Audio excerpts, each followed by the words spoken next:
When this guy steps into a VR capsule for the first time, his friend just laughs at him, convinced he's going to fail miserably. But our guy was a sword god in his past life, so without hesitation, he immediately selects the highest training difficulty. The AI attacks right away with all the power it's capable of, but Seojin easily blocks every strike. Then he lands a devastating counterattack, instantly taking away half of the robot's health. His friend is left in shock by what he's seeing. Meanwhile, the robot launches another attack, but it's completely useless. Seojin simply smashes its head and follows up with a deadly series of lightning-fast slashes. To finish it off, he cuts off the robot's arm and destroys it for good. The robot's remains collapse to the floor in a pile of scrap metal. His friend can't believe his eyes. How did he defeat an AI that 99% of players can't beat so easily and so quickly? With skills like that, our guy is guaranteed to make a fortune through streaming. So, how did it all start?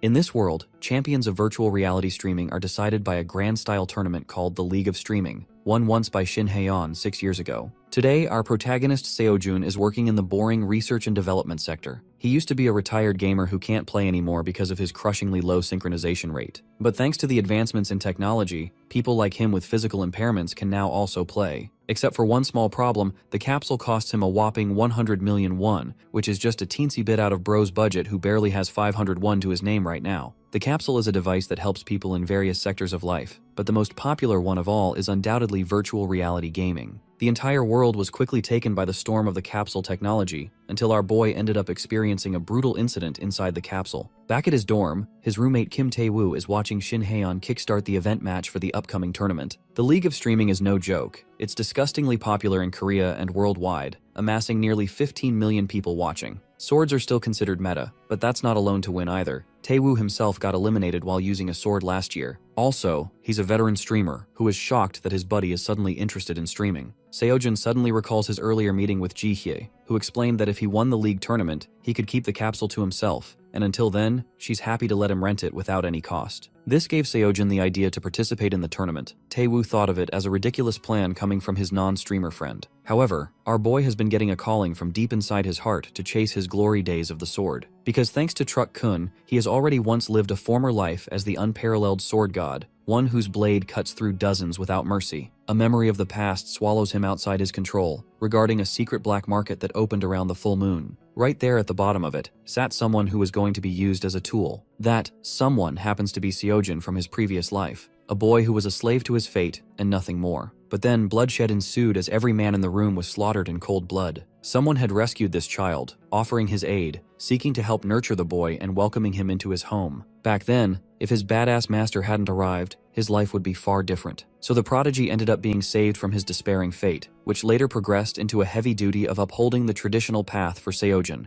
maturing him into a figure called the Sword God. Those warm memories of spending his life with his master warm the current Seojun, who still has no idea why he became the sword god in his past life. Bro's a bit annoyed because he basically got to the highest rank, and for what? Tae-woo continues waffling, saying how our boy is a goddamn freakazoid for even thinking of purchasing a whole-ass capsule just to participate in the League of Streaming tournaments. To our boy, it's a wise investment. But to someone who is a veteran like Tae-woo, he wonders if this dude has any idea about the crazy restrictions of the tournament. That's right, if you're not popular like Kai Cenat or something, participation is a huge hassle, and gaining popularity isn't some walk in the park either. First, it requires excellent verbal ability to entertain the audience, paired alongside amazing game sense to impress the chatters. There's even humor needed to make sure the viewers don't get bored. Finally, the most pain-in-the-ass process that haunts me right now, the level 9000 boss called video editing. Even if one is capable of doing all of these, there's a matter of luck, since streamers get left out all the time in the dirt. In other words, Tae-woo's out here showing hard reality checks that our boy's delusions are in the gutter and he won't be becoming iShow speed overnight. To top it off, bro hasn't even run a capsule before in front of his roommate. Seojin finds it still intriguing and asks if he can merely achieve all his goals if he mogs his way with his skills. At this point, Tae-woo is genuinely starting to believe that this dude is pretty damn insistent, but he does confirm there being a way. For instance, all he has to do is to become better than the legendary Shin Haeyeon herself, who is basically the faker of this world because this chick is the nastiest gamer on the planet. The hilarious part? Our boy straight up says that he's gonna destroy that girl since he's better than her, and that he's already used a capsule before. Obviously, this whole thing is ridiculous to Tae-woo, who can understand that his buddy has royally lost his brain cells. Adopting a different approach, the homeboy urges Seojin to get his ass inside the capsule already, so that he can be humbled gamer style. After all, if his skills can truly surpass Haeyeon, or better yet, if they're even better than just Tae-woo's personal records, bro promises to do all the housework until the end of time. And well, as you can guess,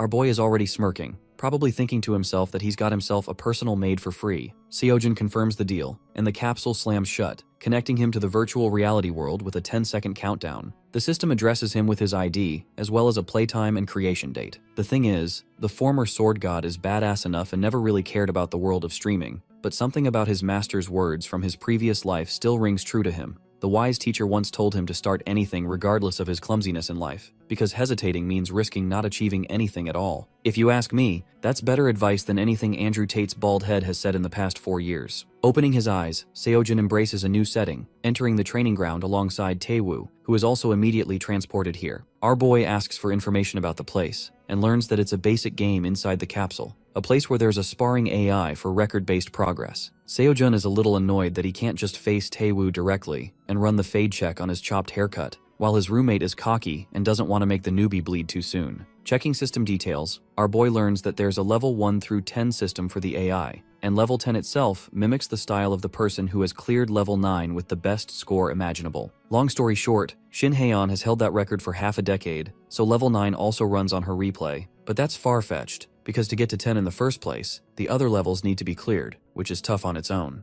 Before Taewoo can finish his yapping, our boy literally initiates the first duel state and transports this AirPod-shaped bot into the arena. Seojin doesn't even give a damn about listening to Taewoo anymore, but it's implied that he actually skipped levels instead of clearing level 1 directly. In mere moments, the fight starts off with AirPod Pro launching full speed with a sword, only to get blocked by our Korean badass. Taewoo is still smirking, confused why his friend over here has the ability to act so cocky, even while he's deflecting those sword strikes. AirPod Pro aims for a pointed strike, only to miss the attack with an Ultra Instinct weave from our boy, leading into a clean cut right across the bot's torso. This takes out a pretty hefty chunk of its health, stunning the crap out of Taewoo, who calls it a mere fluke. But get this, when Seojin's opponent swings back for round 2, this time bro literally styles on him by delivering a dozen slashes, precisely cut all over its body like it was nothing. By the end of his attack, Seojin slices off the AI's arm, which hits the ground in the most humiliating way imaginable. Back to Apple repairs it goes, leaving Taewoo's jaw ripped from his mouth. The bot is at the mercy of our boy, who towers over him like he's some kind of menace. Seojin doesn't even spare the poor guy some mercy and literally chops his head clean off, ending the fight. The simulation for the duel ends. The bot disappears instantly, while the system congratulates him for winning the level 9 duel with a ranking of 107th. And yes, you heard that right, even Taewoo is astonished that this dude challenged level 9 right off the bat and humiliated this thing too. In other words, the next fight is the real deal, materializing into reality. Comes the reflection of a monstrous AI, taking the shape of Haeon's own battle capabilities. This isn't going to be an easy match. Even Taewoo is starting to wonder if this dude is some secretly overpowered psychopath. Back at the research and development department, the director is asked about her decision for the free rental she just gave. It's a reckless move for someone like Seojin, as bro took the whole piece home for basically free. Jae's assistant taunts that our boy doesn't even look like he can operate the damn thing, but mommy director is calm and believes that talent should not go to waste. Back then, she knew that Seojin missed his chance because of his failure to realize the synchronization rate, even though she was the only person who thought of him as amazing. And the kid has even improved from back then. In other words, though she knows participating is difficult for him normally, yet she is looking forward to the future where he does participate. Because if that happens, Jihye confidently declares that this man will win everything. Talk about being a baddie and a true homegirl at the same time, bro's winning in life. Let's return to the training grounds for our epic duel. The former sword god is handling the fight relatively chill so far. Taewoo is genuinely bothered by the mere idea of this man winning the duel. Since he's interested in the outcome, the streamer decides to hit the record button and showcase the rest of the world in case our boy here wins. As for the main duel, Haeon's bot goes for an aerial strike. The fancy move is casually blocked by Seojin's clean defenses, who then returns the blow with double the love, knocking the level 10 AI back quite a bit. From an exchange of a few clashes, even the legendary sword god is impressed with Haeon's ability, a feeling that he is familiar with, because the girl's talent even now confirms that she's better than all the opponents bro faced in his previous life. The self-glaze continues with Seojin still believing he's far stronger. He gets distracted, and well, the bot ends up landing a lethal strike. Game over, right? Taewoo is already hating, having never believed in his boy to begin with. But here's the thing. Seojin casually plunges the sword out of his abdomen, tossing it aside. There's basically no damage incursion on his main body. No blood or pain travels through, of course. His health points are reduced all the way down to 1. Bro is literally standing on his last leg right now, but the scariest part is Taewoo. He's actually freaking out that this man might have let himself intentionally get hit just now. All that just to satisfy his own curiosity. But you see, Haeon's bot manifests another blade to end the duel, blitzing with full speeds ahead to conclude this fight. In retaliation, our boy rockets ahead too, Both fighters meet their epic sword clash. Seojin smiles, indicating that he's still taking the fight pretty chill. As for the AI, this thing's starting to get overpowered and it can sense that, until suddenly, the sword god's blade severs the bot across its chest, followed by a beautiful kick from Seojin, pushing it further back. Heian's bot returns to the ground, leaving its points all the way down to 4, and continuing the trash talk, our boy wonders if he has instilled fear into the AI to even question attacking him.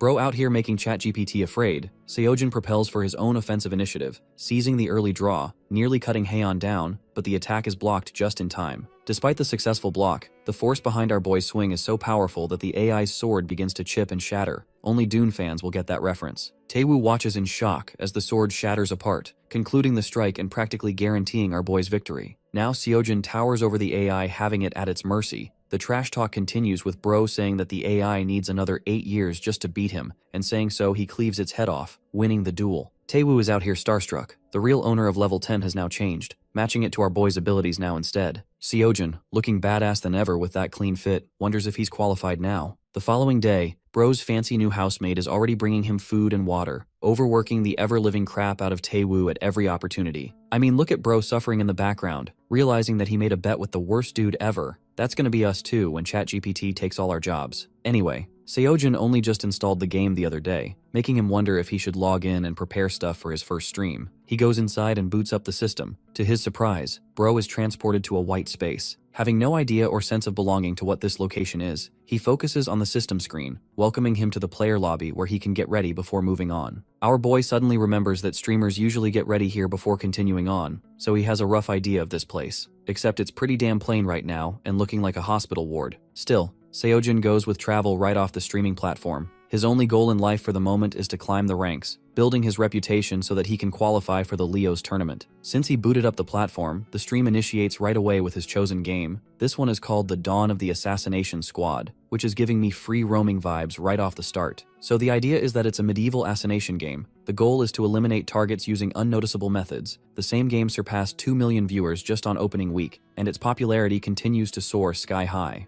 In other words, this is the perfect environment for our boy to hone his beginner streaming skills. So he does what he does best. Korean Batman latches onto his grappling hook and climbs atop the building. Cladded in this badass outfit, he looks down at the cityscape. Seojin knows the fun has only just begun as he officially kickstarts his first stream. Oh, and by the way, since it's his first time streaming and everything, Taewoo ended up giving him a long-ass name just to garner attention from the rest of the viewers. Though our boy isn't really confident in Bro's abilities, and does have his way around playing a game before. Anyway, he looks down at the gorgeous view of the city. Just the graphics alone are commendable. It's like having the latest Ryzen but 100 times better. Seojin is really happy to experience this side of life too. By the way, his character is called Dane. Christina, a gorgeous blonde, and his teammate come to inform him that he's on a dangerous mission to come. Our boy's character responds automatically, which basically implies that this is the tutorial setting for the game. Dane's voice is different from Seojin's voice, and the experience so far has been exhilarating. Christina has no words to speak, while her partner is out here quoting Lelouch Vi Britannia's famous quote,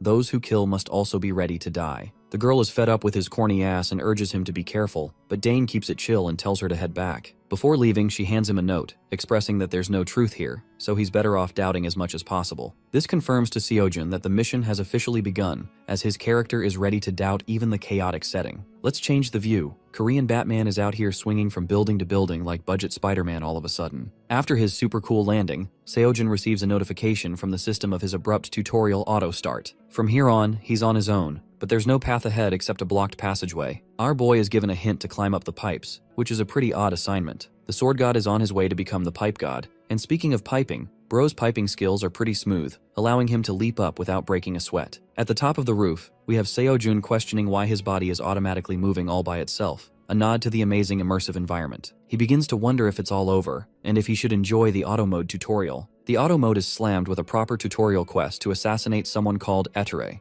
a high-ranking noble and manager of a fabled society. With the only goal set as Etere's termination, Seojin checks the map setting and finds it impressive how this game is cool as hell. Helping him out, he's given a rope to descend. Our boy is rather impressed with how the game is properly helping out with the basics. But something seems to bother our boy's cat-like curiosity. He's getting the impulsive thought of just letting the rope go and descending faster, since this part is pretty boring. To test his hypothesis, this man literally lets go, bravely crash landing all the way down with a heavy thud. So far, dude's plans didn't work per his expectations, but he does note a couple of chatters guys laughing about his clumsiness in the game for being a damn newbie. So far, these dudes are straight up making fun of his ass for being lame. It suddenly dawns on him that he's streaming too, begging the question why 4 people even bothered to join. At first he thought no one would join, but thanks to his incredibly long and weird title because of Taewoo, chatters have taken pity on him. The whole idea of watching him be clumsy is entertaining to the chatters, though the IDs and usernames are pretty long and weird to keep up with. Remembering his homeboy's words, Seojin recalls how he was told to practice slowly filling the silence instead of focusing on the numbers. The idea behind streaming isn't the numbers, but the interaction value. That's why the only reason people gravitate towards popular streams is because of their interaction ability. But also, people love small streamers since they get recognized fast in their chat, instead of getting buried down. Playing around with his streaming life, our boy begins to respond to a bunch of messages on his own, expressing his shock, and generally entertaining the chatter, making his presence known. Finally, one guy tells him to start the quest already, which becomes his cue signal to act. Speaking of which, let's cut to the ominous and dramatic setting of Count Etere's mansion. The chatters are intimidated with the frightening atmosphere, while our boy is wondering if it's going to be fine for him to just waltz his way inside politely. The chatters are surprised by his balls of titanium, while Seojun looks back at the note that Christina left him with, precisely giving him coordinates of Etere's bedroom on the 2nd floor, as well as the number of enemies. For weapons, Seojin is handed a sword stick as well as a gauntlet. Pretty basic and expected for tutorial items. Not that it matters since he just has to kill one guy no matter the tool. But right as our boy is about to head straight inside, his chatters go batshit crazy on his ass for being an idiot and rushing in blindly. Seojin feels like an idiot, while they emphasize that he read the rest of the note that Christina handed to him. At this point, they've given up all hope on him, genuinely thinking that a proper defeat will teach this newbie a lesson. The ancient sword god has no idea of the sudden shift in everyone's mood, politely asking if he can just walk his way inside. One person asks him to do warrior play, because basically in this game, getting caught allows NPCs to get way stronger, so the goal is to play stealthy. On very few occasions, veteran players intentionally blitz inside, making all the noise they can to openly slaughter the enemies, which is called a warrior play. This intrigues our boy, who wonders if he can do a warrior play to win this one out. The chatters explain that no one has done it yet. Several have tried, but not even hardcore streamers have gotten any luck. But all that loser talk only confirms one thing to Seojin, that it is indeed defeatable, so long as he's on the level of Haeon herself. This gives him all the confidence he needs to aim for the fancy warrior play strategy. Heading up near the estate, our boy can feel the immense pressure of it all. From Taewoo, he learned that chatters love the idea of clowning on their favorite streamer, which is what these dudes are doing right now by laughing at our boy. With 3 more viewers gained so far, he thinks the pace is fine as long as they're not being out of line. Approaching the guards, our boy makes it absolutely clear he isn't here for any stealthy mission. He's just here to catch all the smoke. Seojin assures his chatters that he knows what to do, but they're hounding his ass and assuring him in return that he's dead meat anyway. The first knight jumps at him to seize the intruder, but this is where our boy stops geeking out and starts locking in. Seojin casually blocks the strike and follows with a clean return, defeating the first guard instantly. This is a huge upset for the chatters, who had absolutely no idea that this man was built differently. Bro literally parried like no big deal, and though our boy himself has no idea what happened, he merely plucks his weapon out of the enemy's corpse, questioning if it's so easy to kill these paperweight NPCs. One more tries to flank him. The sword god catches the attack with no difficulty, all the while reading his chat. They keep getting baffled with his consistent parrying. The term is new to Seojin, who looks down at his enemy before killing him too, netting another 1,000 points. In a hilarious plot twist, Bro asks his chat what a parry even is, and as you can expect, they're going crazy over the realization that he could do it twice without even knowing what it is. This confirms to them that it has to be a fluke, while our boy begs them to just give them the simple answer for the love of Truck Kun. After an explanation later, the streamer understands that blocking perfectly against a downward attack causes the opponents to automatically get stunned, but this is a move even retired pros face difficulty executing. The fact that pros struggled with it stuns our boy, who recalls that the level 9 AI he fought was already pro level, and it got destroyed pretty handily by Seojin, who now understands why it could be hard to use. Parrying requires perfect anticipation, and then the perfect counter-response, but thanks to his helpful chat, he now knows what it is. For his own safety, they beg him to turn back. But when did you last see Gojo Satoru back off from a fight? Exactly, never.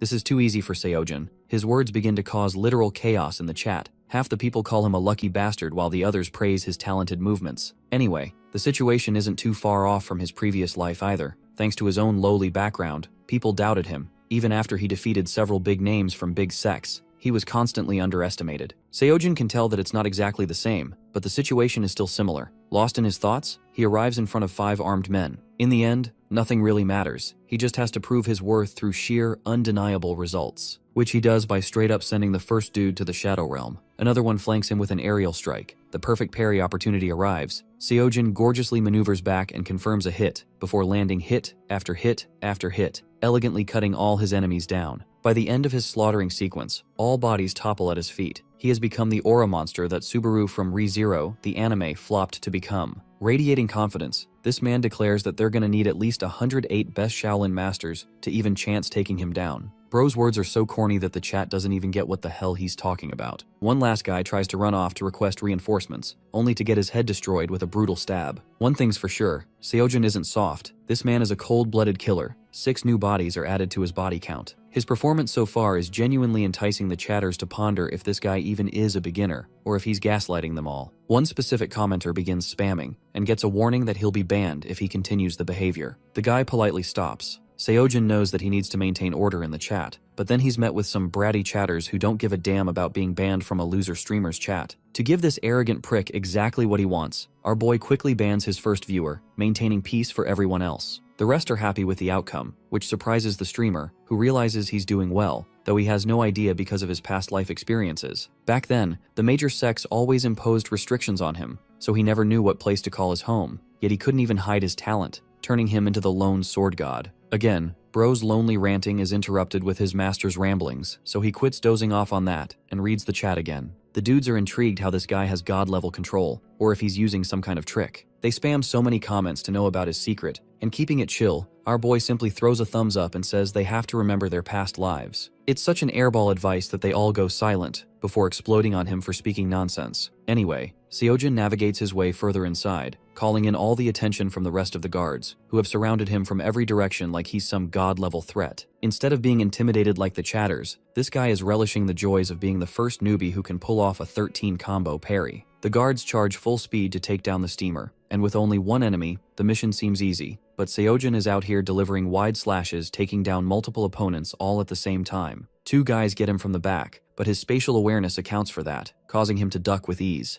The guy's movements are so amazing that the commenters wonder if he's got eyes at the back of his head too. The guards are just as surprised with this intruder's skill. 2 of them try to attack at once, attempting to overwhelm the sword god with their joint strength. However, even that is inadequate. This man parries perfectly and goes for the headshot for both of them, donning an easy smile. We get an interesting perspective of one of the chatters in real life, who is literally thrilled to see this newbie wipe the floor with this game. Joam is actually a hardcore fan of the game itself. It's always one where stealth and assassination is prioritized. The first time the development team announced its release, he was ecstatic and was there from the start. The difficulty settings raised his expectations even more, helping him fuel his desire for a real challenge like games like these present. One small issue game, and that being the fact that the difficulty ended up becoming exceptionally too high, causing players to result in despair. The idea was to prioritize blowing up the whole building at this point, or even memorizing the target's routine because of how difficult it became bypassing the security. Hiding in 3 whole hours sometimes didn't even work. Joam worked his way through several streamers to find a reliable way, but found no good answers because of the difficulty. But now, right now, he's living the damn life. He's watching this one guy, dishing out superstar plays he's always wanted to cheer for. This same guy is executing high-level combos the world has never seen before. It fuels a kind of enthusiasm for Joam, who cheers loudly for the streamer by spamming in appreciation. Back to our boy, Seojin has obliterated the entire fleet of guards, leaving the chatters to question if they even deserve to see such a gorgeous spectacle. Bro doesn't get why they're all surprised though, making him wonder if it's truly that special. They insult the crap out of him for not reading the room of how special he is. He's straight up acting like a pro gamer out here, playing it cool against their insults. He even advises the chatters to turn the stream off if they're that bothered, but his nonchalant attitude only draws them more. By the way, the same 6 viewers collectively began following him too, until a sudden explosion kickstarts yet another sequence in the trial. The boss fight is here at last. Seojin casually dodges thanks to his tremendous reaction speed. The man in question is the noble himself, and while they're wondering if Seojin's gonna be enough, our boy speaks through his actions by leaping up top and going for the immediate kill, cutting past the boss. However, despite his perfect slash, the noble is unshaken, turning around with a grin on his face as if to ridicule that pathetic attempt. There wasn't even effective damage done, confirming to our boy that this dude is special. Then he consults the chat if maces can be parried, which makes them laugh out loud for his ideas of one-shotting the literal boss. The noble, on the other hand, goes ballistic with his mace, smashing his weapon all the way around, ripping pieces of the ground. Seojin seems to be doing just fine dodging the mace, while the noble confidently swings it, ready for anything this guy throws at him. Our boy leaps up top once again, this time delivering yet another wide slash, only taking away 3 health points. The noble retaliates with his mace, and though the streamer himself hasn't taken any damage, he is beginning to understand that the damage isn't even piling on anymore. This makes him question if he can clear the stage by repeatedly dealing chip damage. Joam chimes in to help his hero, explaining that if he doesn't kill Etere within 5 minutes, it's an automatic failure. The countdown is already down to the 4th minute, adding another layer of difficulty. Seojin nearly gets hit with the mace just being distracted for a moment, and knows that he's genuinely narrowed in for having no proper way of defeating this guy. This makes him wonder if he should try a different strategy of targeting vitals. Joam gives him the most useful tip ever: attacking the same spot accumulates damage. This is just the information bro needed, because our boy uses the tip right away by leaping up top, slashing the noble's throat in the same position, multiplying the damage by several folds. It's clear that Etere is vulnerable to the same spot. Joam was correct, so now he just has to repeat the same thing over and over. The noble is in a pretty crappy position, but so is the countdown ticking down to the 2nd minute. Without wasting more time, the first thing Seojin does is grab the noble's weapon, making sure that there aren't any distractions in the way. The noble tries to hurl up a fist, roaring at the bastard to let go of his weapon. Of course, our boy dodges effortlessly, as his blade glides to Etere's neck once more, shaking 100 points off. More slashes continue. The damage multiplies on each hit, achieving an inhuman speed to take down the boss monster. The finishing flurry of slashes is so beautiful that the chatters are in awe.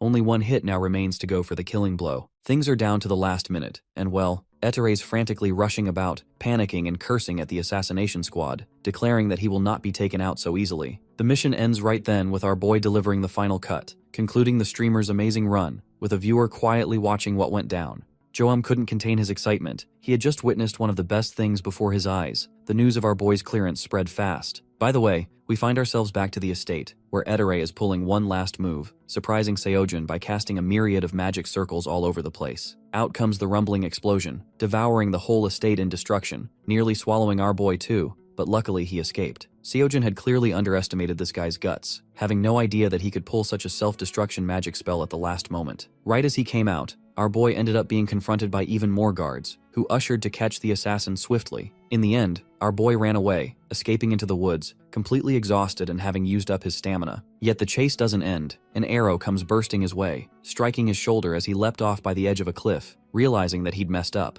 The last thing our boy sees is a glimpse of the person just up top, and so he crashes into the water, losing consciousness. The next time we find him waking up is by the same valley. His hand dips in the calm water, slowly waking him up. Looming over him is another figure, who has stumbled across his body. This man has the badge of a golden eagle, and confident in his discovery, switching to the player character screen. By the way, Dane just died an inescapable death sequence, so it's not like it's our boy's fault either. All this time, Seojin couldn't do anything because his body wasn't in control. The chatters are annoyed that the hype and aura moments end in a disappointing finish. Still, our guy maintained a positive attitude and wondered what he should focus on next. One of the chatters urged that he go to the tavern and head to Christina, the familiar character that he first met at the start. It's here that our boy realizes that he automatically moved to the tavern right after his character's defeat, so he heads inside and explores the setting. The people inside are bustling in joy, while the tavern lady appears to be none other than the stunning Christina herself. It's pretty damn obvious that no one could risk a chance of not talking to this girl, and noticing his sudden presence, she asks the customer if he needs anything. I have to remind you all that this is no longer Dane but our boy's own player character, which is why she has absolutely no idea who this charming man is. Our boy expresses that he needs a lot, but unfortunately the auto mode intervenes and whips out the eagle badge, stunning Christina right at once. The same girl that bro wanted to flirt with ended up giving the meanest stare of mankind, questioning his identity. The warm setting turned into a cold, tense atmosphere, with our boy emphasizing that there's no need to get so tense, he merely came here to help. To make his point clearer, Seojin reveals that he's pretty damn good when it comes to assassination, which puts her on high alert and makes her wonder if he's the expected man from the West. Playing along, our boy confirms this to be the case, while the blonde remembers how this dude is a greedy little weasel who would do anything for a few more coins. That's why he also wouldn't side with the secret society. With temporary tensions resolved, she believes it's only right to introduce themselves again. Calling herself Christina, she asks for the player's name, and right at that moment, Seojin is allowed to input his proper name. The others are curious what he'll input. As the streamer name is set to Seojin, Bro didn't put any nicknames on his own, so it automatically treated his real name as a replacement. To make himself appear extra edgy and badass, Bro inputs Nameless as his name, causing the chatters to bully him again for being so damn lazy. The hilarity to Seojin is how the same alias used to be a thing in the past, denoting several people all at once, a title that sounded mysterious to conceal identities of those in the Murim world. The system prompts him to confirm the name as Nameless, which he slaps a yes on, officializing him to receive proper assassination requests from the Sun Tavern, and something tells me this man is going to become the John Wick of this club. With the initial introduction settled, our boy asks what he should do to contact them. After receiving the badge, Christina curiously asks where the original owner is, but that poor guy is already dead, with the chatters hinting that she had a crush on him. To make it easy for her, our boy shares that he's buried the guy at the West Pier, and instead of being emotional about the subject, she offers him black signal stone to use as a contact. With the stone to his name, the mesmerizing Christina looks forward to working with him. Our boy exits the tavern, exhausted for the day, knowing he's done plenty already. The other chatters are confused if Bro is actually changing his identity to Nameless from now on, something Seojun confirms, though he doesn't care whatever they call him. The stream finally concludes after a long day's wrap-up. Our boy bids them all farewell, feeling flustered from the weight of cutely saying goodbye. Bro is trying his best to log out, but struggling hard as hell, despite his amazing skills. The chatters continue to make fun of him for being a noob. The system transports him back to the capsule, where he ends the sequence, recalling how his 6 loyal viewers watched from start to finish. Bro's still bummed about the usernames too. That's when a certain message pops up on his screen. The stream has already ended, and yet, he's found a new message. When the chat opens, our boy can't imagine how the hell these guys are joining even after the stream's gone. Seojin having some success. Let's circle back to Taewoo, who had fun in today's stream. Suddenly, our boy comes crashing in, causing Bro's face to get smashed by his phone. I'm calling that attempted murder because everyone knows how bad that shit hurts. Taewoo isn't pleased, and while his nose is sore, our boy shows him the chat that continues to keep piling on even after the stream ends. Even a veteran like this guy is absolutely stunned that the chat is still going on. To find out the truth, Taewoo shows his phone towards our boy, explaining that the news article must be his doing. Of course, the homeboy is genuinely frustrated that this man somehow got himself free marketing from the viewers. In other words, the article just allowed more and more viewers to pour into his stream. The same viewer, Joam, from back then is the cause of all of this. Taewoo explains that at the rate things are going, if it hits 30 recommendations, the article will show on the first page, further increasing the follower count. The already dead Taewoo suggests this clown to finally get his damn sleep for streaming all night, while our boy is a little disappointed that this so-called pro streamer is tired so easily. Anyway, back in his cozy bedroom, Seojin reads up on the recommendations piling up without stopping. This marketing effect seems to be doing wonders for him, and he intends to check in tomorrow. Tomorrow does arrive, and just like Homeboy's predictions, the count exceeded 30, boosting the article to the first page, allowing our boy to rack in more and more followers. In fact, people on the internet are duking it out right now over him. But what shocks our boy the most is the Assassination Squad community also posting about something. Here, one of the members has complained about the annoyance of the level 10 AI, which now tracks to some random player's data instead of Heian, making it impossible to face against. Curiously reading into the user's message, our boy clicks on the video attached to his note. The thing about Heian's AI is that it waits on standby if the user drops their sword. However, when it comes to this new AI bot, the fucker attacks, refusing to allow any openings go for free. Even the AI of our boy is cool as hell, even mocking his opponents for it, which is why the forum members are now curious if the player is also as much of a prick. Bro's getting destroyed by his personality and he knows it. The only reason Seojin believes that it turned out that way is because he genuinely talked with Taewoo while playing too. The whole thing feels unfair, but right now people don't seem to like his personality at all. Interestingly, one person seems to have noticed something interesting. It's Joam, who is beginning to seem like a creepy stalker dialing him down. Seojin takes a second to reel back. He never intended for so much attention to come pouring down his way in the first place. Too much of it altogether is clogging his mind, because it can prove to be harmful too, based on his experiences of his past life. Such a kind of power makes people crumble if they're not able to handle it, which leads to the sword god entering the capsule once again,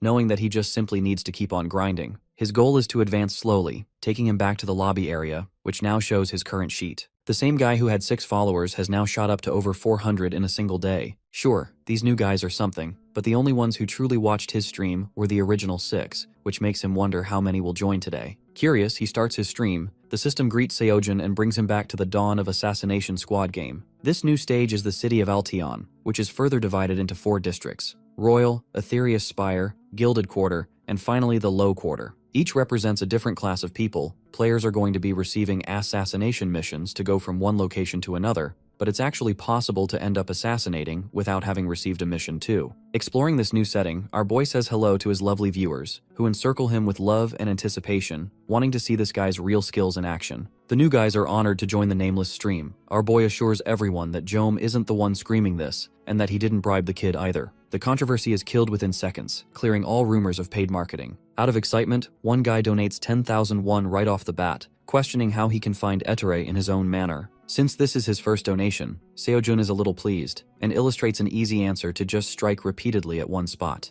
And well, that was the most obvious clue ever. Everyone knows that, which leads to the chatters bullying him for misusing the guy's donation money. Knowing that he failed at explaining, our boy humbly tries again, this time giving a proper tip to strike the NPC's vital points, causing them to get flustered and break more sweat. This alongside the previous advice creates a proper guide on how to handle etere. The same guy donates yet another 1,000 won for the in-depth guide. Seojun notices how there's so many new people that he has absolutely no idea about, and when checking the viewer tab, he's baffled to see that over 300 are tuned in. Again, bro expected only 100 of these to show up, but the loyalty of his chat is comparable to iShowSpeed's chat if you ask me. Next comes the question of what Seojun should focus on for the day. One chatter is begging for some more warrior play. They really want to see him in action to prove his skills. Some other loyalist chatters are enraged by the suggestion of asking this man to prove his legendary skills. Seojun urges them not to fight for a bit. Among the idiots, one guy helpfully advises to look around for something he likes. It's easy to get commissioned for missions on the spot while sightseeing the city too. With several opinions all at once, the streamer ultimately comes to a decision, wondering if it's time to test his pickpocketing skills as a warm-up. Among the bustling crowd is a drunkard fool, who bumps into our boy, before questioning what the cloaked stranger's problem even is. While this dude is busy insulting the man who bumped into him, our boy casually achieved an even greater purpose thanks to his expert sleight of hand. After adapting the grappling technique, he now has full control over pickpocketing and even succeeded thrice in a row. The chatters begin to question if bro is now becoming a thief instead of a warrior all of a sudden. That whole Murim story is starting to make sense now. Well, pickpocketing to the chatters is only fun if the thief is being chased. But of course, Seojun wants to make sure he doesn't starve himself for now. He's collected so much money that he could easily get himself a penthouse. While he's busy eyeing down his money, two thugs decide to gang up on him, looking all mighty and tough. They try to intimidate him for trying to be slick with his stuff. One of them even questions if Seojun has permission to do business in the first place. Confused, our boy asks if he's being asked about the money, which is obviously what this clown is after. After pausing the game sequence, Seojun asks his chat what kind of stupid game uses thugs instead of guards to confront the thief, which makes them all laugh. Still in the pause sequence, our boy ponders the idea of taking both of these guys out after reading a wanted poster to eliminate the disassembler.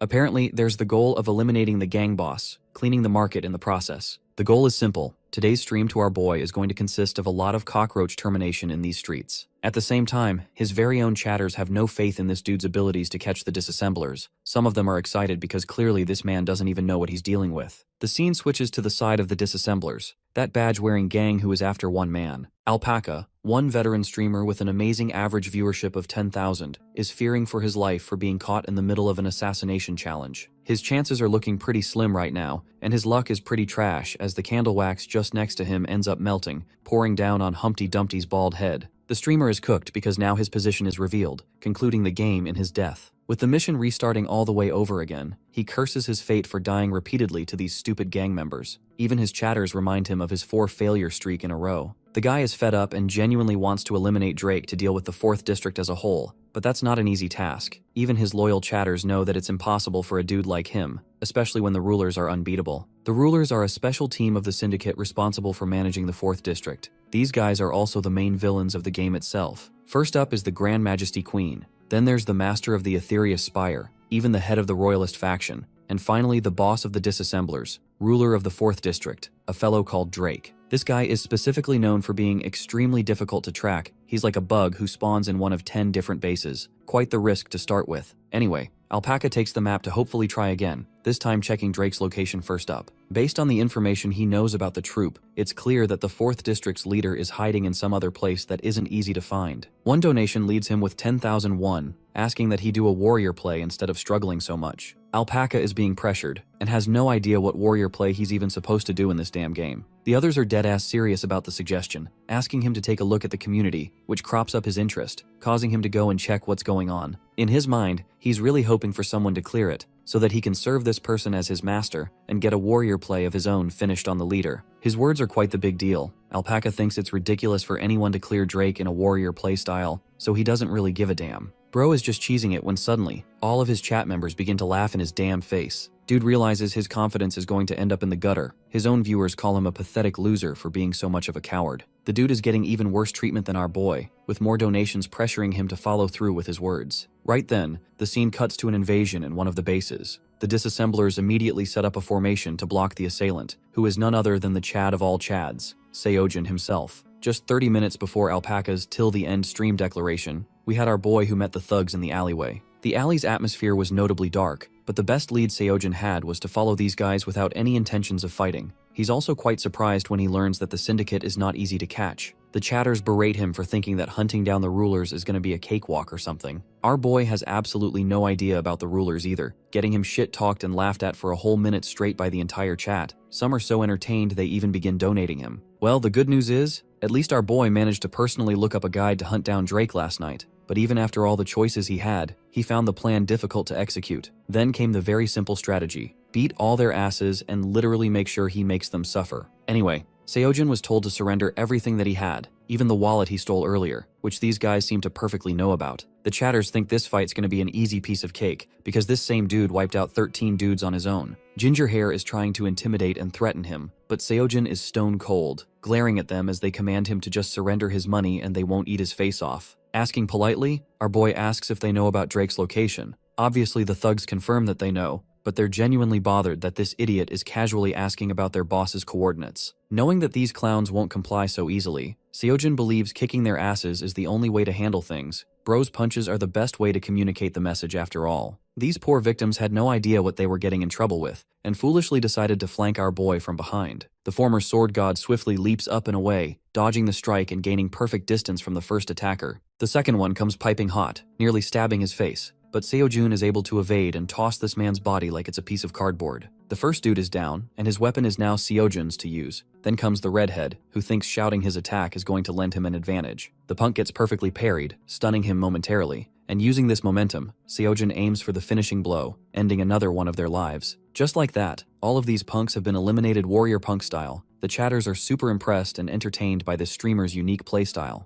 Ginger Hair, the one who had the most confidence earlier, is now whimpering like a kitten. Our boy rears his blade over to his head, inquiring about Drake's location. Of course, the dumbass doesn't want to talk even now, so this man nearly cuts him in half, instilling the fear of death to the point he's left trembling. Knowing that there won't be another warning, the ginger-haired thug watches Seojin threaten him without any ideas of mercy. This kind of torture is literal madness according to even the chatters, because by the end of it all, the clown is left with a sore head, and he gave out all the information too. The chatters are pretty impressed once more that Seojin has the smarts to obtain information and handle missions his own way. But our boy's current problem is the length of this tiny dagger as he searches for a different weapon around the place. He notices one peculiar weapon that catches his interest, and that's how we fast forward to the present, where crashes into their base using a damn pipe. Pipeman and his piping techniques have returned, as he unstoppably blitzes past the entire group, demolishing all of them with the most powerful weapon in all of fiction. This deadly pipe packs quite the punch, but what's astonishing Seojin right now is how hard the difficulty of this mission is, since he just faced 30 people and is expected to do an assassination on top of it all. While he's busy pondering the intricacies of the level, a certain man's voice expresses his amusement. Suddenly, a projectile comes out of nowhere, nearly cutting our boy's face with Pipeman avoiding it just in time. Even though he looked cool dodging that one strike, Bro's composure breaks the moment he realizes that hundreds of swords are flying towards him at rapid speeds.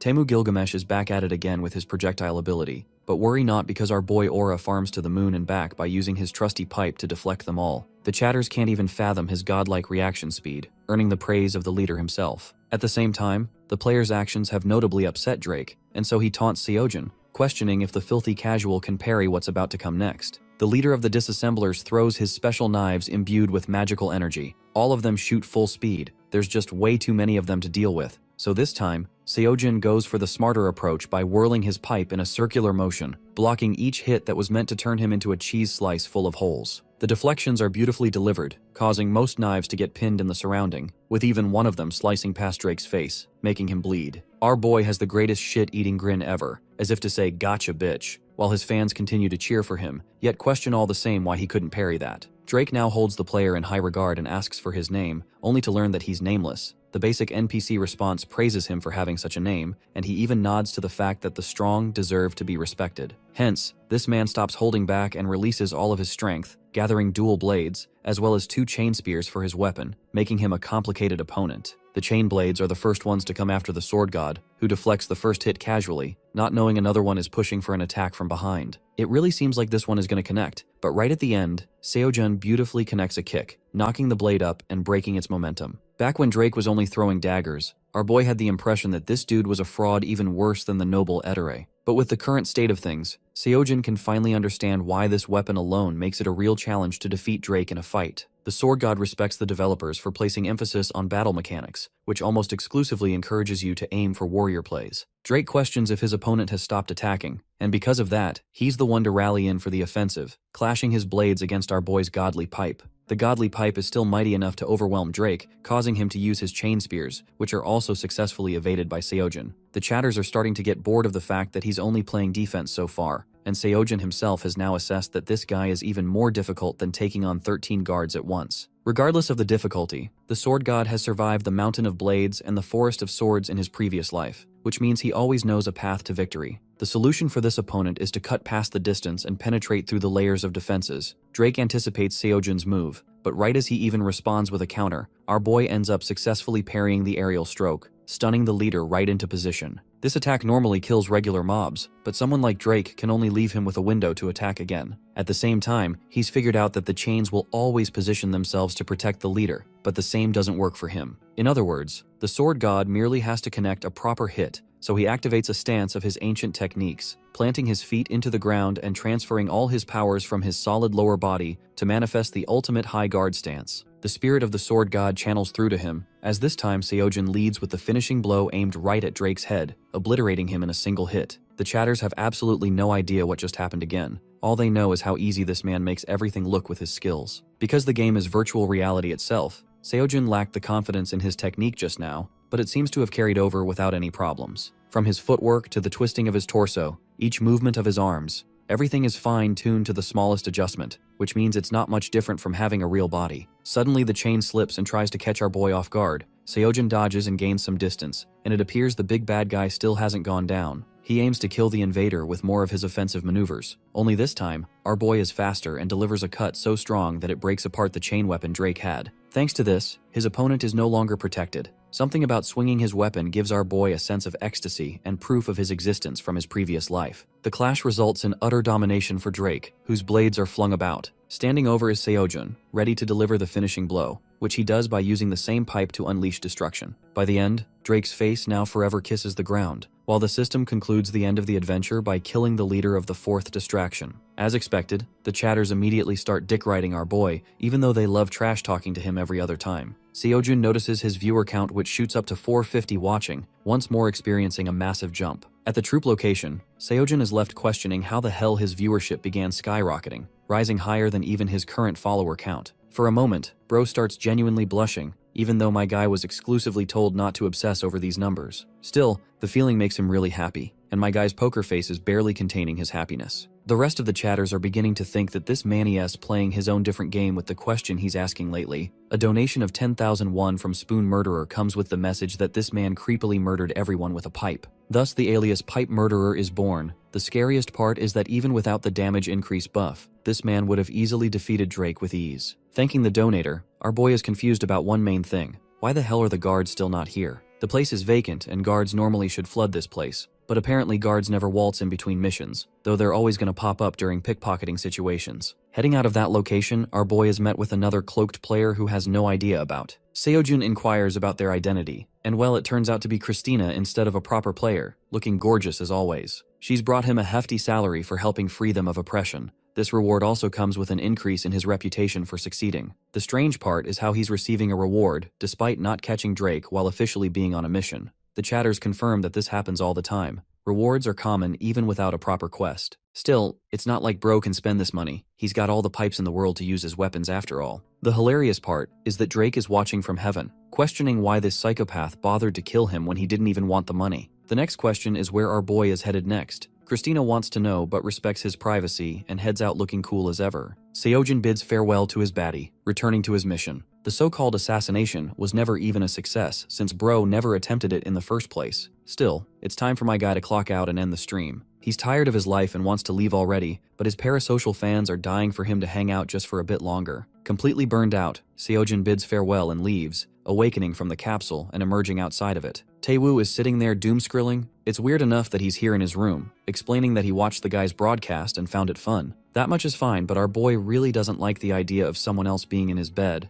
so he smacks the clown with a pillow to teach him a lesson. After enough beatdown, he asks about the state of the broadcast, or if there was an interesting reaction. Turns out the viewer count was quite the highlight. Seojin snatches his phone to see for himself, watching how ruthless bro appeared to be with his threats. But this same ruthlessness made many people his fans. They seem to treat him as some kind of protagonist from a manhwa story, which is a pretty clever fourth wall break. Anyway, there's still zero insight on Shard of Order, which is only achievable through a warrior play event. Our boy has no idea what it's even for, though he reads another post from a user who is hating his ass. Taewoo thinks it's part of the game to have a few haters at least. Attention turned into something more real. Curious for advice, Seojin asks what he should do, and learns from Taewoo that the community base normally consists of 10,000 people. In other words, bro's telling him to get even more famous, which won't be just a walk in the park like he suspects. At that moment, he receives a sudden post about Alpaca, who is another streaming artist known for attempting warrior playstyles. His fancy whole bet is now becoming his own downfall. Meanwhile, our boy has found the perfect bait to trap a popular streamer. He comes into Taewoo's room, inquiring about the streamer who goes by the name of Alpaca. And of course, this guy knows him thanks to their previous collabs. It's just the hook that Seojin needs because he tasks the guy for a little favor. Speaking of Alpaca, my dude is on a constant loss streak still, having failed a whopping 13 times, getting thumbs down from all his fans. Things are looking pretty rough as he can't find any other way to suitably defeat Drake. But then comes a lobby mascot D-Back 1.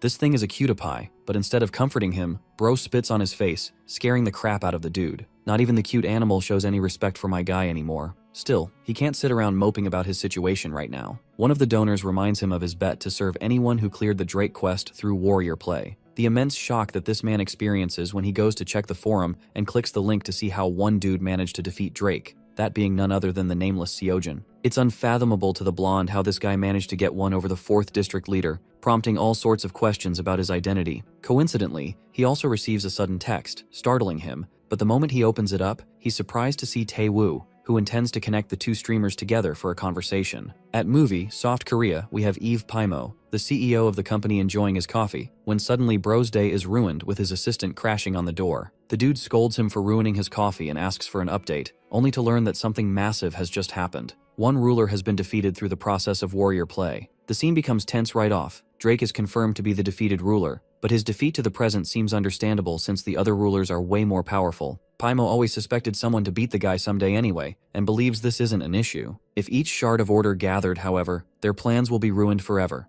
But the assistant specifically made sure to design and prevent such a possibility like that happening in the first place. Speaking of which, the first Shard of Truth has been collected. Its only condition is to defeat each ruler through warrior playstyle. At the same time, the strongest ruler among them won't be defeated without acquiring a special skill on top. This skill will act as an amplifier to seize massive amounts of energy to unlock. Several have tried in desperation to achieve the skill, but none have achieved it anyway. There are greater concerns at present, starting with the fact that the person who defeated Drake was online a few moments ago. CEO Paimo hears this and immediately catches it, questioning how this dude knows for sure that the streamer was logged in, basically confirming that this guy has been slacking off. The boss yells at the clown for doing a shitty job as he runs off, leaving him in an angrier state than before. What truly terrifies him is the idea that all shards of the orders will end up being collected. Anyway, back to Alpaca, who is told of a collaboration invitation, and even though there isn't supposed to be any good material, it's still worth a shot for him to go. He assures Suhan that there's one element he's missing from all of this, and it's the fact that the other guy he's going to meet with is special. In fact, bro's gonna have to invite him for his Master Showcase stream. Suhan explains that the guy he's placing on a pedestal has only streamed for a few days at best, believing that the kid is just great at assassination games instead of his streaming journey. Still, Alpaca begs him to let Seojin use the capsule for a while, even though they have a spare capsule in place already. Alpaca then goes on to explain that our boy suffers from a low synchronization rate, which means only the finest and most expensive capsules can allow him to play. It further baffles Suhan that someone like that could end up in the position of being a master, and he intends to monitor the reactions of the stream during the collaboration. Anyway, his prickly attitude is the same as ever, but Alpaca is getting a sudden reality check. the reality check that this newbie pulled off a warrior play in conditions that weren't even suited for him. This begs the question how strong he truly is, and if he's even some kind of malicious thug or a criminal in real life. This scares the casual gamer because bro thinks he might have threatened his life, when suddenly our boy finally arrives, introducing himself with a lethal pretty boy face card, Seojin himself. The dude is totally normal, even more handsome than the guy's own avatar, so things are looking pretty good for Alpaca.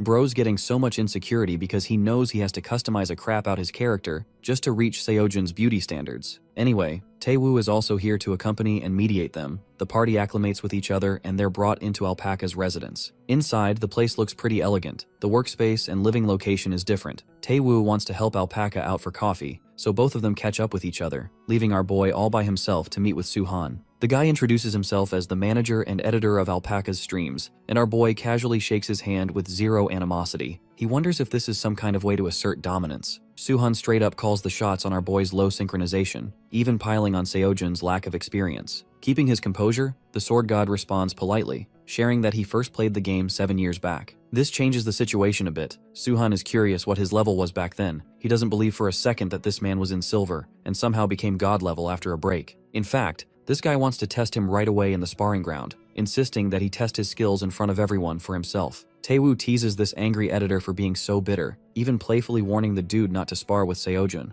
Suhan is far too arrogant with his head up his ass, but Taewoo already knows the outcome of this match after seeing our boy's skills. To paint the picture of what he's really talking about, Taewoo lets out the secret that he wants to keep between the four of them. The secret that this man sitting over there is the embodiment of level 10, which also confirms the real identity of the new level 10 AI bot. Alpaca and Suhan curiously clicked on the video. They watched the unknown newbie absolutely demolish the 10th stage AI of the training grounds. Each sword swing was precise and forceful. Hitting the bot's weapon at just the right angle, he was able to shatter the blade. Only one word could describe that footage: insane. Pulling off something so crazy against AI Shin Haeyeon is unprecedented. It was a completely one-sided victory. Except for the ones he took on purpose, he wasn't hit even once. The cherry on top was the trash talk at the end. He really told the bot to devote another 80 years to training just to defeat him. The swag was insane. Suddenly, Alpaca is starting to feel the pressure for their collaboration stream. On the sidelines, Kim Taewoo was bragging as he was the one who broke the record. After watching the whole clip, Suhan had seen enough. While the chuds were messing around in the background, he approached Jin Seojin. Lee Suhan looked him in the eye and vowed that from now on, he would serve Seojin as his big bro. He bowed with perfect form, paying respects to his new idol. Alpaca and Taewoo, who thought shit was about to go down,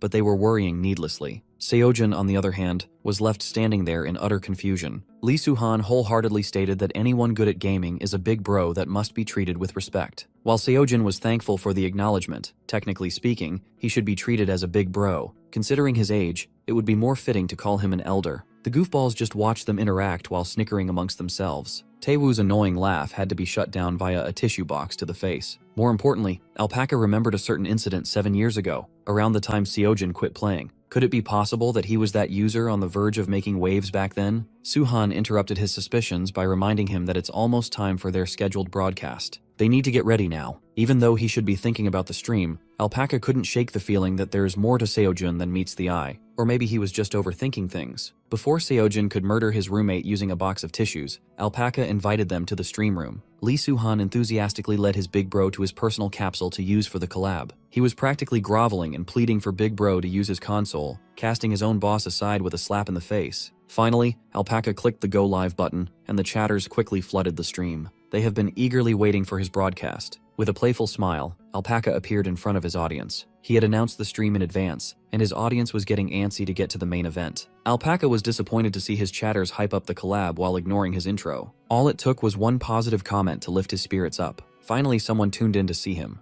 To be more specific, they tuned in to see him suffer another endless endurance run. Alpaca was baited. Out of annoyance, he threw that chatter in the ban list indefinitely. Instead of another failed endurance run, today's stream will feature a legendary Musu run. With a cheerful tone, Alpaca directed everyone's attention behind him to introduce the professor who would teach him how to be peerless in the game. Bright lights came from the shabby wooden crate in the background, building suspense as it slowly opened. Every chatter held their breath. The crate blew open, but Jin Seojin was nowhere to be seen for his grand reveal. Alpaca and his chatters were confused at first. Then, they started roasting him for being delusional. They teased him for having an imaginary friend as a so-called professor. Some even impersonated Jin Seojin in his chat, asking to be paid before showing up. Alpaca had to prove that he wasn't going crazy by showing his DMs. Seojin had borrowed Kim Tae-woo's account to message him. Alpaca added that they even planned to stream an offline after-party later. When they finally added each other as friends in-game, Jin Seojin messaged him on his own account for an invite since he didn't know how to get to someone else's lobby. Alpaca and every active chatter alike were taken aback. Soon after, a cascade of chats laughing at the certified noob interaction came rushing in. Even Alpaca wondered whether Seojin was doing a funny bit for the stream. He had to put up his livestream banner for a minute while helping Seojin get into his lobby. When he finally got in, the so-called Musu professor apologized for being late to the party and introduced himself. Alpaca laughed off his little stumble. Technically speaking, Seojin is still a beginner after all. The whole chat continued roasting him for trying to learn from a noob who doesn't even know how to enter a lobby. The firepower of 19,000 viewers collectively making fun of one guy was quite something. In just a few moments, they will break through the 20,000 viewer mark, and the comments are growing spicier by the second. Seojin hadn't even considered that making fun of the streamer has become its own type of content. It sounds like the types of chatters in a live stream vary heavily depending on the streamer's personality. Some streamers figuratively tie up their viewers, beating them up to submission, while other streamers pursue a completely clean broadcast. Alpaca's chat was a lot different than Seojin's fledgling fanbase. Still, he could see the charm of the free atmosphere that Alpaca cultivated. The barrage of insults continues on, making Seojin worry about getting roasted for his skills in turn. As everyone who's been keeping up with the forums knows, Jin Seojun defeated Drake on his own, forcing Alpaca to stand by his promise to stream until he does the same. Some idiot donated 1,000 won to add salt to Alpaca's fresh wound, making him consider bringing out the banhammer.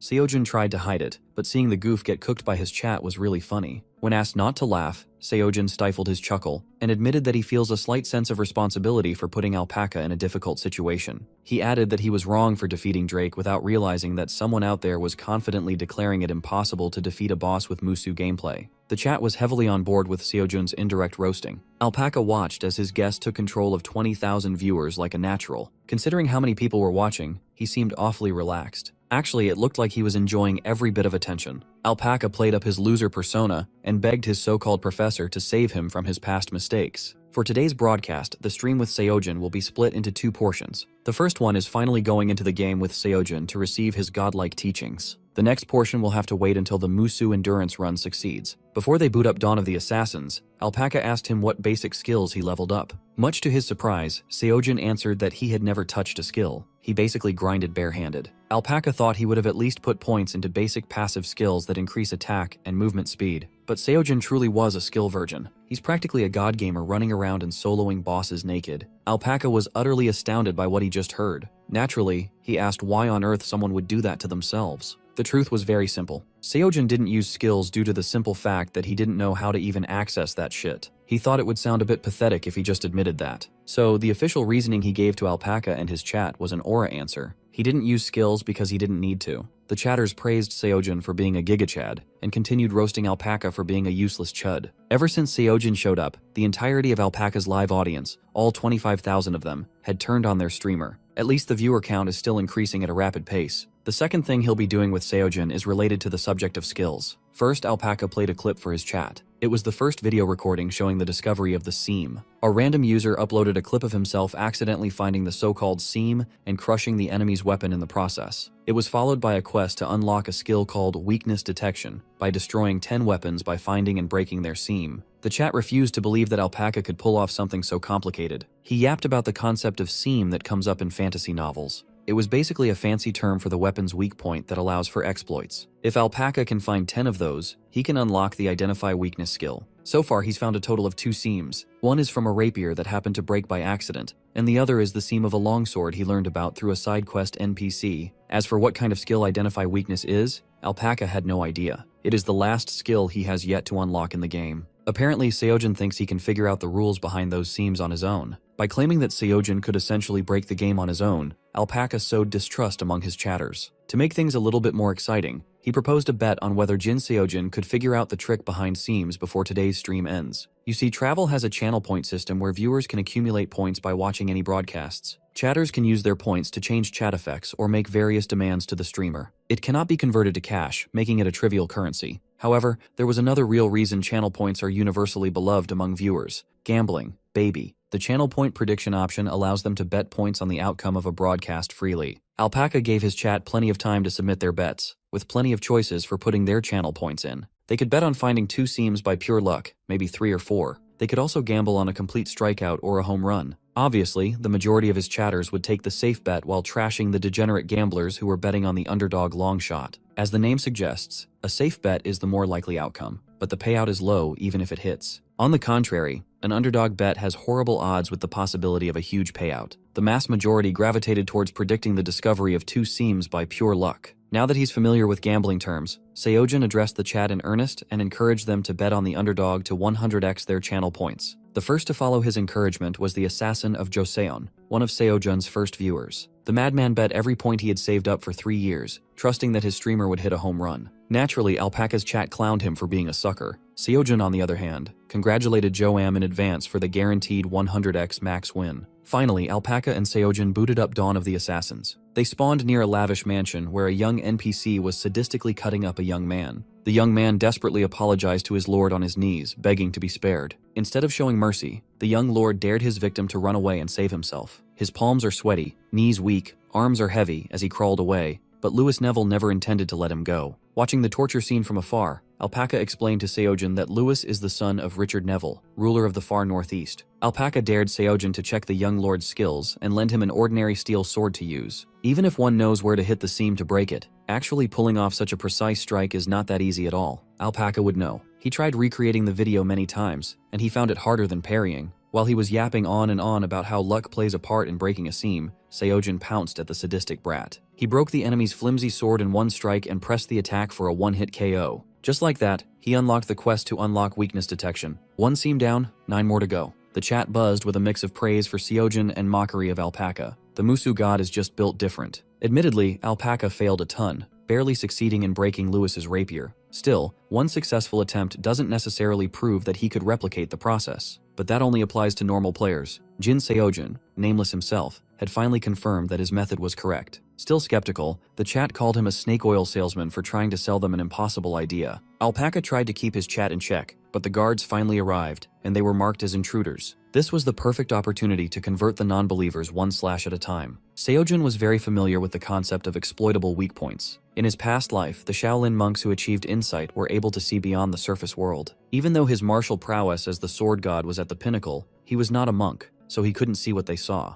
But still, he was trained to emulate that so-called insight. Just like back then, he just needed to grasp the true intent of the fighter in front of him. Once he gets a good grasp of the enemy's intent, the many cracks in their stance will automatically reveal themselves. This time, Seojin welcomed the incoming guards with his eyes closed, making the chatters think he had given up. A shield bearer tried to knock him off his feet, but he simply swung his blade at the perfect angle. Grasping the guard's intent, the exploitable seam on the shield's surface revealed itself. Cutting through the invisible line that only Seojin could sense was a breeze. In complete darkness, seeing through the armament's essence was a smoother process. Contrary to what the chatters were expecting, Seojin was able to shatter an enemy's weapon for the second time in a row. It was then and there that Alpaca knew that he was watching greatness in action. The chat was equally flabbergasted by the display of insane mechanics. That man just found a seam, destroyed the weapon, and killed the guard with his eyes closed. It was some truly genius-level stuff. Alpaca was about to interview Seojin about what he just did, but was distracted by a 1,001 donation calling the stream disgusting, rigged, and fake. Being accused of faking and scripting a stream made Alpaca heated, as he denied the baseless claims. Up until a second ago, he was one of the people who thought Seojin was just bluffing. How could he rig the fight if he was a non-believer himself? Many chatters jumped on the bandwagon, condemning the broadcast as a fake stream. In truth, most of them were just salty because they lost precious channel points on a bad bet. Seojin defended himself by reminding everyone that he told them to trust and bet on his success in the first place. According to the betting board, the safe bettors weren't the only ones in danger now. Only 1% of the audience predicted that he would find 4 or more seams in a single stream. That means 99% of chatters with channel points on the line are about to get screwed. At least they'll all be screwed together. As long as they don't fail alone, it should be fine. Seojin shared that sentiment and turned the atmosphere lighthearted amongst the chatters. Alpaca was very impressed by Seojin's ability to tease the viewers while leading the flow in his favor and staying likable. He's not just good at the game, he has a good sense for streaming too. Jin Seojin is the perfect collab partner. Alpaca won't have to carry the stream by himself. With the guards out of the way, he interviewed the man of the hour regarding what he had just accomplished. The chatters were curious what his actual job was in real life to have such monstrous skills and reaction time. To satisfy their curiosity, he truthfully answered that he's just an ordinary chill guy in his 20s. Alpaca was insulted that this dude, of all people, claimed to be ordinary. Calling himself just a chill guy with a face sculpted by the gods should be considered criminal. Alpaca revealed to his chat that what they see in the game is exactly how Nameless looks in real life. No customization required. The chatters didn't know what to feel. Some of them demanded a balance patch to nerf his looks, and some of them simply accepted that the world is unfair sometimes. One chatter donated 10,000 won just to say that something has got to be small to balance Seojin out. It took a moment for Alpaca to understand, but as soon as he did, he turned into a chihuahua willing to call on his greatest weapon, the permaban. Seojin had to hold him back from nuking his chat. In the end, he agreed to let the disrespect to his master's pecker slide just this once. Behind the scenes, the donor was hounded by the other chihuahua lurking in the chat. Lee Soo-hun extorted the poor donor's wallet for a bailout. Getting back in the game, Alpaca repeated his question about how Seojin was able to pull it off. To be honest, he wasn't exactly seeing the seam. According to him, he just instinctively knows where it is due to the simple fact that he is a genius. Alpaca wanted to hit him in the head right then and there. After getting over the initial shock, the entire chat erupted in laughter at the obnoxious answer and Alpaca's reaction. Slumping and melting on his feet, Alpaca urged Seojin to show mercy and elaborate on his answer a little more. To give them a different explanation, Seojin claimed he was just thinking about what the developers would have done. He's basically saying he read the developers' minds just by seeing 2 examples. Everyone knows that the simpler parry was added to the game for clearing mobs efficiently. Hitting the seam must have been designed to be a more difficult version of that. However, a successful seam hit only breaks the weapon and does not deal any extra damage. In short, the seam system wasn't really designed to be used against normal mobs. The game shows the player 3 paths. Either play the game normally through assassinations, speedrun it with Musu parries, or master the seam for weapon breaks. This system of breaking equipment is meant for boss fights. The first boss, Drake, had an ironclad defense and attacks that were nearly impossible to parry. Rather than giving a lecture about game systems, the clear-eyed madman casually announced that he would try taking down the second ruler for a demonstration. Naturally, the underdog bettors who were holding the line suggested that he should find a safer enemy first before going after the ruler, in fear of losing their points. Instead of listening to the gamblers in chat, Seojin asked Alpaca to open one more point prediction betting line. Of course, it will be a wager on whether he can destroy the ruler's equipment today or not. This time, the channel point prediction was much simpler. A simple yes or no bet. Jin Seojin reminded the viewers to trust and follow his lead.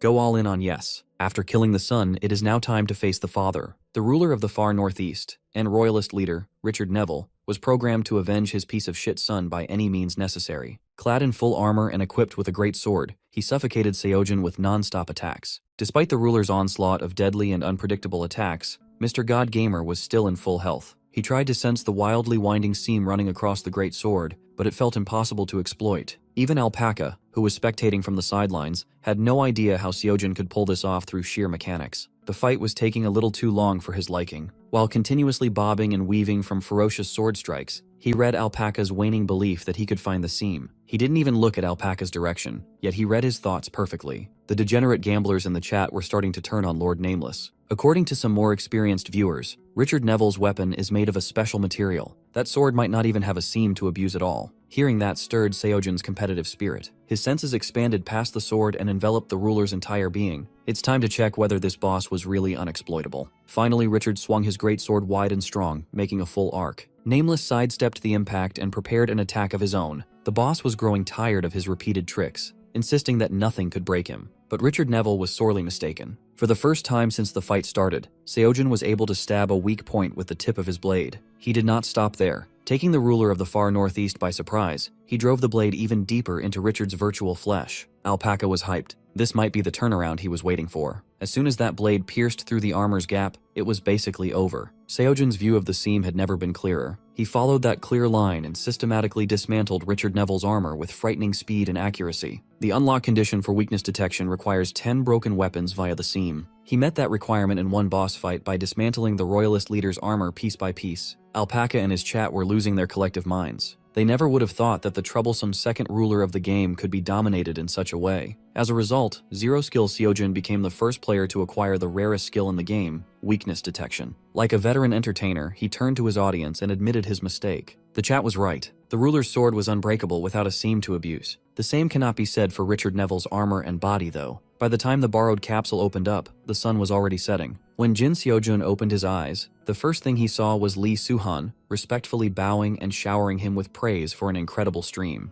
Seojin also thanked Soo-hun for letting him borrow a top-of-the-line capsule, but little bro responded by lowering his bow to a perfect 90-degree angle to one-up his gratitude. If anything, Soo-hun was honored to let his capsule experience the gameplay of a god gamer. When they returned to the living room, Kim Tae-woo surprisingly stuck around. He canceled his own stream to watch. There was no way he would miss his roommate's first collab. Tae-woo also urged him to hurry up and leave to rescue Alpaca. At the moment, the poor guy is being harassed by his chat to get out and bring Seojin out instead. If the chat could slap him out of his chair, they would. Thankfully, Jin Seojin is finally ready to show the world how he looks in real life. Like the great hype man that he is, Alpaca directed everyone's attention to the door behind him. The whole chat held their breaths, prepared to be amazed by the man favored by the gods. When Seojin entered, the room seemed to light up. The viewers weren't catfished. That man is actually handsome as hell. Face already complete, no filter required. Right after the Dawn of Assassins stream concluded, clips of Lord Nameless spread across the forums. For the IRL stream, Alpaca regaled his audience with the pretty boy. The reactions ranged from jealous incels to chatters being thirsty. Of course, the chat quickly devolved to comparing how ugly Alpaca was sitting next to a peerless beauty. He tried to clap back, swearing that he looked pretty decent back when he was in his 20s too. He just gained a little weight is all. Mentioning his weight was a mistake. The chatters knew what would make him feel even more conscious of his appearance, and they repeatedly poked fun at it. His only saving grace was the chatters who didn't watch him for his looks in the first place. Feeling depressed and deflated, Alpaca left the room to get things ready for the next part of the stream. Seojin was left to entertain tens of thousands of viewers by himself, while Alpaca prepares dinner for their collab after party. Left alone in the streaming room, the donations rolled in. People were throwing money at him just to be noticed. There were a lot of flirty messages in the chat, but he could tell that all these chatters were dudes. From that point on, Seojin grew suspicious of every donation hitting the stream. Some of the hardcore gamers in the chat wanted to ask him more about weakness detection and the fight from earlier. The skill itself was very straightforward.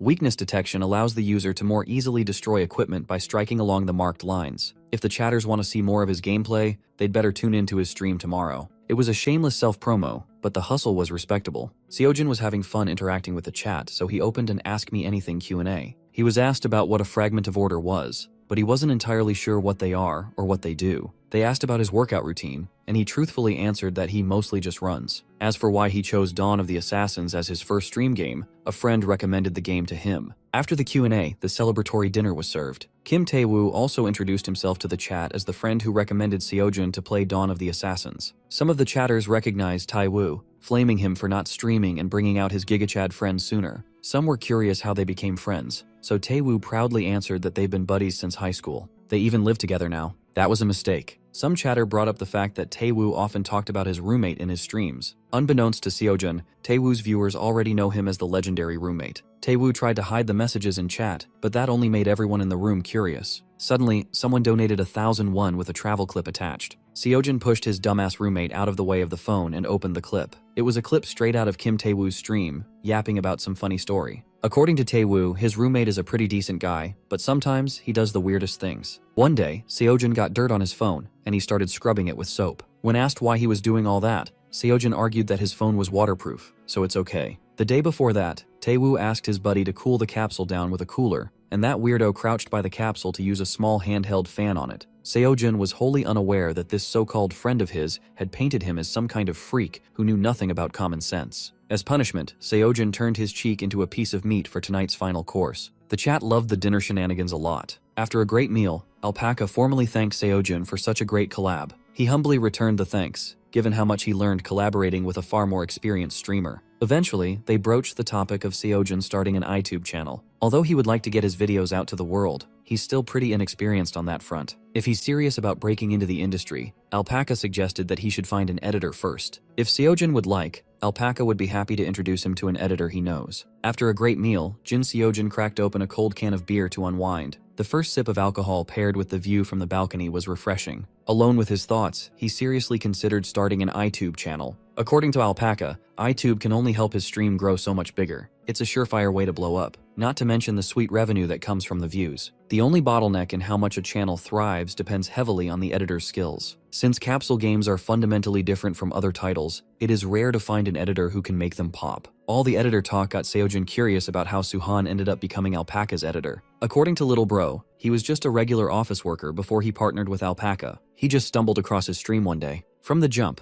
Alpaca had a good sense for streaming and entertaining an audience. He was severely limiting his growth by not uploading videos, and his channel was just gathering dust. Lee Suhan took it upon himself to revive that man's career, so he reached out to Alpaca himself. That was back when Alpaca was just a total nobody, just a goofy guy with a camera. Suhan saw the potential and quit his job to edit his videos full-time. He had a feeling that Alpaca would make it big, so Suhan fully committed to making his friend a star. Their story is proof that a good editor makes all the difference if you want to succeed as a streamer on iTube. Seojun wondered if adding iTube to his work stack would hinder his ultimate goal of winning the League of Streamers Championship. Originally, he only intended to win a top-of-the-line capsule and quit streaming altogether, but the whole process of gaming with an audience turned out to be much more fun than he expected. In the short time that he had been streaming, he grew to love the time spent laughing and hanging out with people in a virtual world. Perhaps he enjoyed the company of strangers because he was lonely. Admittedly, that might be the case. He is burdened by the memories of his past life. It was akin to having a hometown he can never return to, no matter how much he longs for it. Stopping himself from getting too sappy and emotional, Seojun decided to hit the gym to clear his head.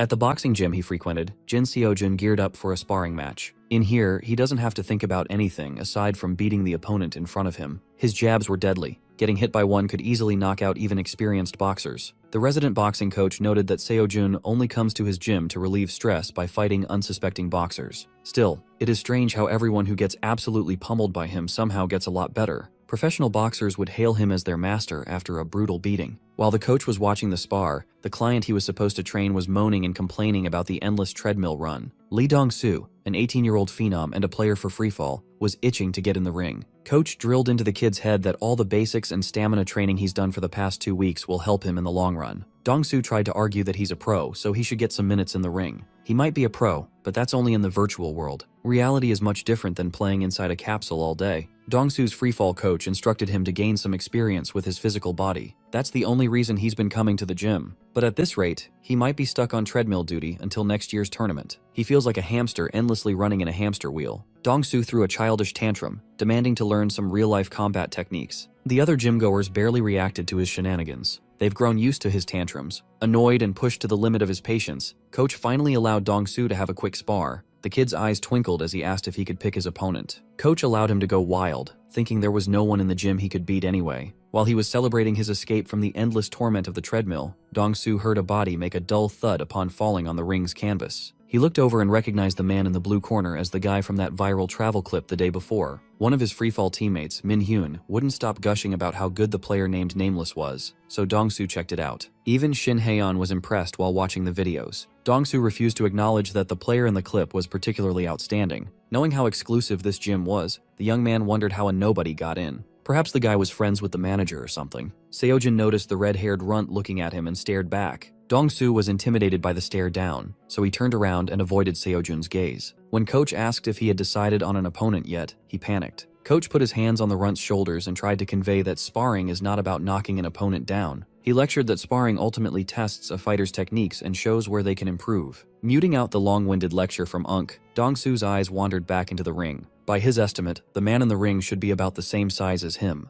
It doesn't look like he has eye-popping muscles either. If he picks that guy as his opponent, it should be a manageable fight, right? Coach was trying to instill proper fighting etiquette and manners, but Dong-soo didn't listen. He finally made up his mind and asked if he could spar with the guy who just knocked out his last opponent. The coach wanted to discourage the kid from jumping into the ring with the final boss. He tried to tell Dong-soo that there are plenty of other fighters in the gym who would love to spar with a professional gamer. Coach added that it is rude and thoughtless to ask for a spar with someone he just met, but Seojun heard their conversation and butted in. He heard the red-haired runt wanted to spar with him, and he would gladly gear up for another round. Dong-soo tactlessly hopped into the ring and addressed Seojun by name. He confessed to watching yesterday's stream and insisted on calling Seojun Big Bro. After putting on gloves and headgear, both fighters stood in the ring while everyone watched. In a patronizing tone, the kid praised Seojun for being good at the game he was playing on stream. Still, the brat believes that Seojun wasn't as good as him. Not one to back down from a challenge, Jin Seojun looked the kid in the eyes and cluelessly asked who he was. Dong-soo thought anyone in the gym would know who he was, but he was deeply mistaken. Like the immature child that he is, Dong-soo claimed to be the one and only gaming god. Seojun scratched his head. The name didn't really ring a bell. Dong-soo protected his ego by keeping in mind that Seojun had only started gaming recently. That's even more reason why Shin Haeon shouldn't make such a big deal out of a nobody.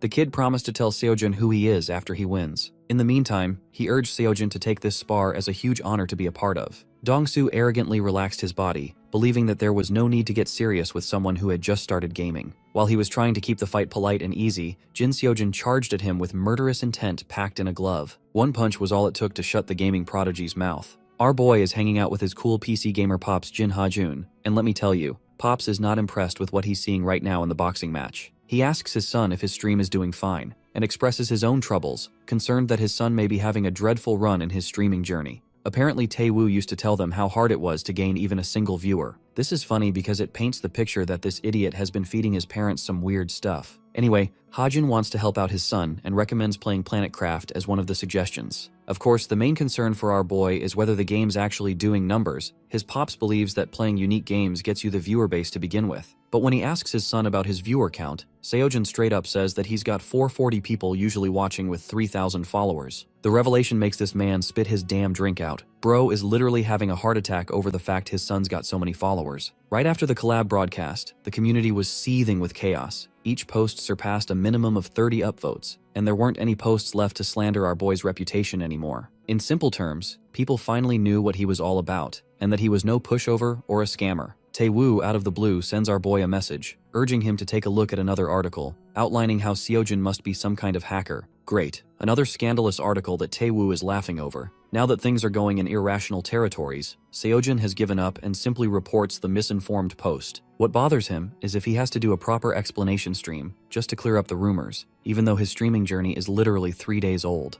In the next scene, Bro's in the capsule, curious how many numbers he'll rack in this time. The numbers soar higher and higher, pulling the highest possible count he's ever gotten. President Paimo is shocked that the weakness detection ability has already been exploited, even though it needed a month to be deployed. His assistant confirms this, and goes on to remind his boss about the warning he gave last time, yet his arrogant boss didn't even listen. The assistant highlights that no one should be able to read into it so easily, though Paimo has no idea what he's talking about. So the guy flips the laptop screen over to him, showcasing a video of the man of the hour breaking a weak point. In the video, Seojun is basically styling on the mission. President Paimo doesn't know what to say, questioning how it's even possible for someone to get the skill before it's even scheduled. Apparently they checked, and there's no bug at all. Instead, this man who has already become a big fan of Seojin knows the explanation why. Bro literally starts typing an essay down of how Seojin is such a 5-head big brain Ayano Koji type of person that he managed to understand the patterns and read it instantly before shattering it. In other words, the dude isn't a hacker either, further making him seem like some kind of prodigy or a god. President Paimo understands the Glaze Festival going on, but doesn't get what their next move is supposed to be.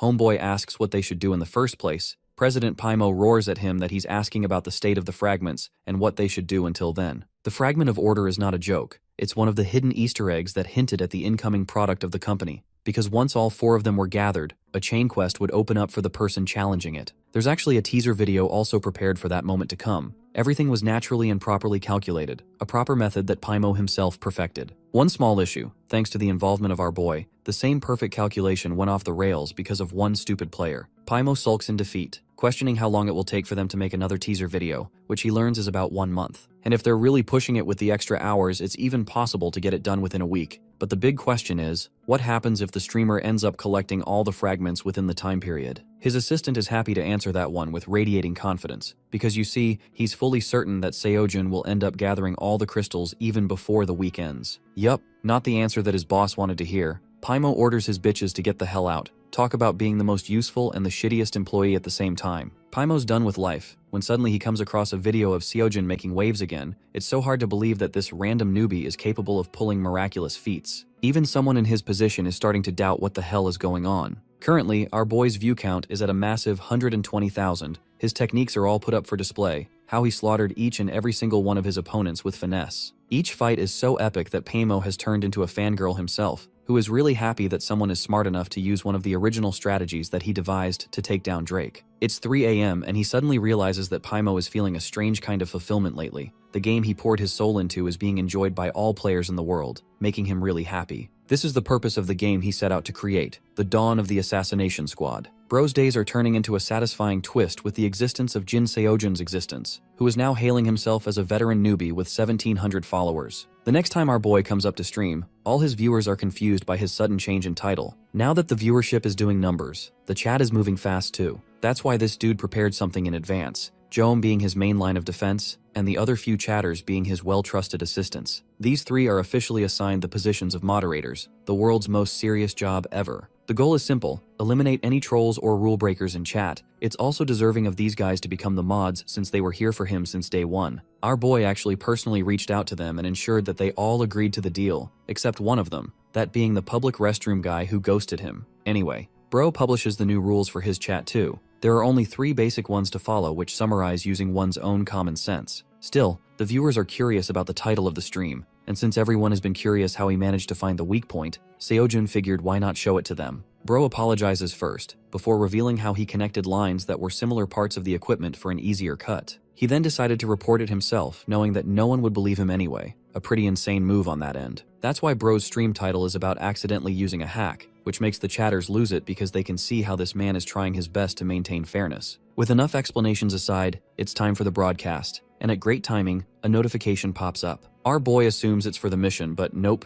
it's a message from the creator of the game who lends this dude 1,000,000 won if he can use weakness detection against the Ethereus Spire. The chatters don't get the purpose of it, confused if the goal here is to use magic or if magic can even be cut in the first place. To arrange things in his head, Seojun plays out the scenario, wondering if it's the real creator who's advising him this. The fact that's been giving 1,000,000 won just for this mission alone is massive, which actually makes him believe that this might be the creator himself. The chatters insult him for being so naive that he has to ask that after so long when the answer is obvious. Let's come over to the city ruled by mages, the Ethereus Spire. The ruler here is Duke, the central figure of this mission, who does not hesitate to conduct human experiments in the name of research and advancement. Leaping up and around the district, we have Pipe Murderer 9000, who nearly makes a poor girl faint for being as swift as an assassin. Technically she's right because Bro is indeed out here to assassinate his target, though the chatters ask to see if he even knows what the boss is. As always, Bro declines, appearing dense once more in front of his viewers and earning their insults for just going head straight. Refusing to make it more complicated than it seems to be, our boy navigates the setting, his best lead becoming the NPC mages, who he notes are pretty few in this region. The thing is, mages in general are pretty rare. The first few floors are trash, and the 4th is where the real fight begins. With the chat gone quiet, our boy's senses are telling him that something is about to happen here. One man asks the intruder not to enter inside restricted grounds, but Seojun, being Seojun, takes out his weapon in an effort to scare the guy, and then goes on to deliver a pretty nasty hit to this guy's body, knocking the wind out of him as he hits the ground. Yeah,